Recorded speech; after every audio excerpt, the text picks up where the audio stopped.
Menteri Agama Yakut Kholil Qomas tengah bersih tegang dengan PKB, parpol yang memberinya tiket masuk kabinet. Muncul wacana DPP PKB akan mendisiplinkan kadernya yang tengah menjabat sebagai Menteri Agama. Pemirsa, informasi ini akan sekaligus menutup perjumpaan kita di Prime Time News hari ini.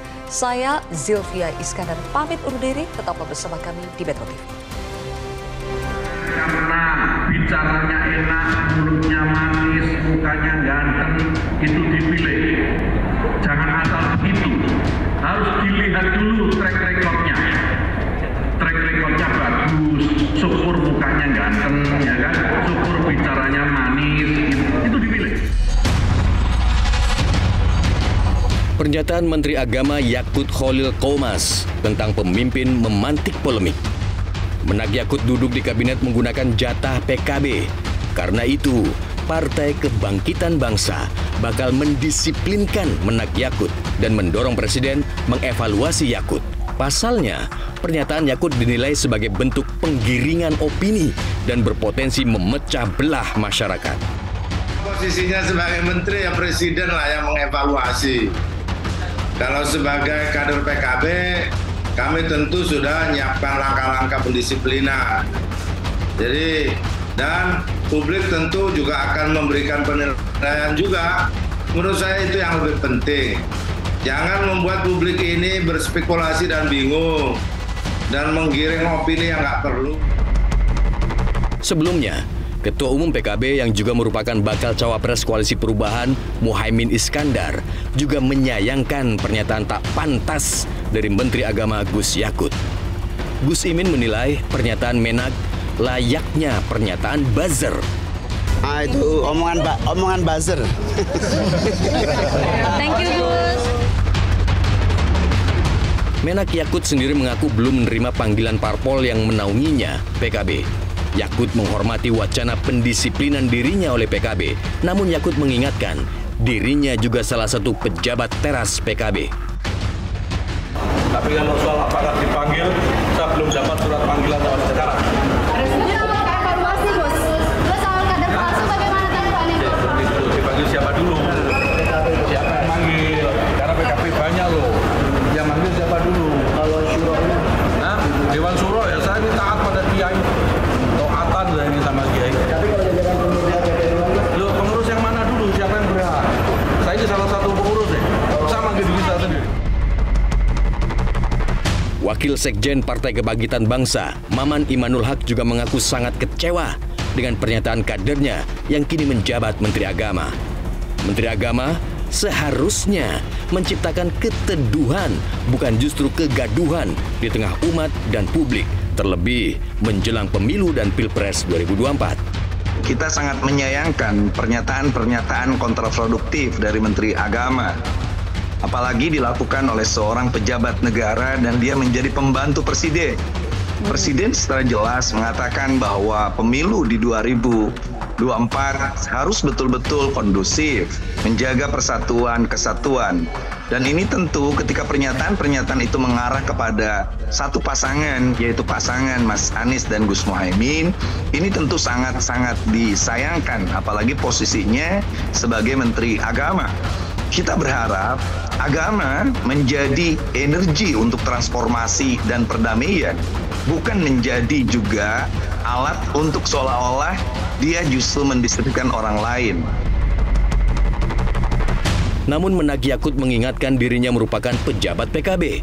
Menak Yakut pun mempertanyakan apa yang salah dari tindakannya dan menegaskan tidak akan mencabut omongannya itu.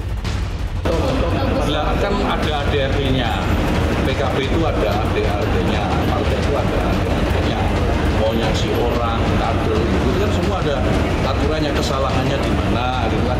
Kalau saya mengajak masyarakat untuk rasional, mengajak rakyat untuk memilih dengan cara cerdas, itu dianggap kesalahan, ya monggo. Analis politik menilai PKB berwenang mendisiplinkan kadernya yang menyerang kebijakan partai. Maka apa yang dilakukan oleh PKB seperti yang tadi itu misalnya akan melakukan semacam pendisiplinan, saya kira itu juga langkah yang tidak berlebihan. Memang begitulah organisasi harus digerakkan. Kalau sudah keputusan bulat dilaksanakan, tapi ada 1-2 orang yang justru ingin mendelegitimasi kesepakatan itu, ya memang harus ditegakkan hukum disiplin kepada mereka. Dalam hal ini katakanlah misalnya kalau pernyataan-pernyataan Gus Yakut itu dianggap sudah mulai menyerang keputusan DPP PKB terkait dengan pencapresan Caimin, ya tentu saja PKB saya kira ya punya hak dan kewenangan untuk melakukan pendisiplinan itu.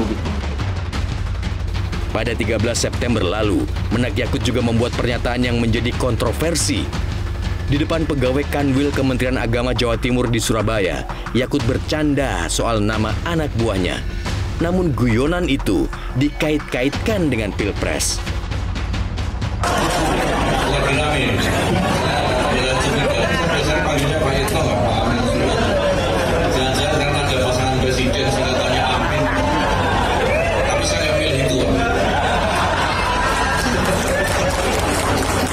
Jelas ya, masih ada yang milih itu bukan. Saat itu, Ketua Umum PKB sekaligus Bacawa Pres Muhaimin Iskandar menganggap pernyataan Menteri Agama Yakut Kholil Qomas soal memilih Amin berarti bid'ah sebagai sesuatu yang tidak ada substansinya. Gus Imin menilai pernyataan Menak adalah kebebasan berbicara lantaran Indonesia menganut prinsip demokrasi. Apa perlu ditanggapi? Nggak ada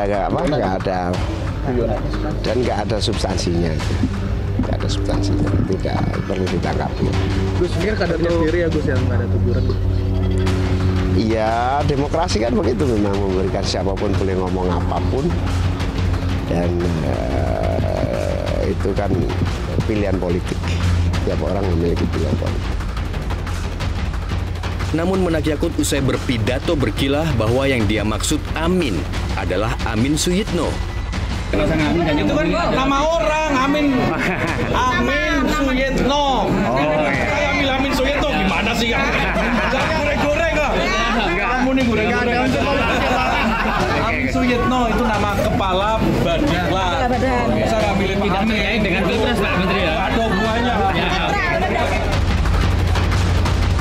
Pernyataan Yakut mendapat komentar keras dari DPP PKB. Pejabat negara, terlebih seorang menteri agama, diminta berhati-hati melontarkan kata-kata yang mengadu domba. Berharap ya politik ini memang politik yang mengedepankan gagasan, track record, visi misi, bukan memunculkan perkara-perkara yang sifatnya mengadu domba, politik identitas. Selamat tinggal kata Pak SB, Cebong dan Kak. Metro TV. Dapatkan informasi, download Metro TV Extend sekarang.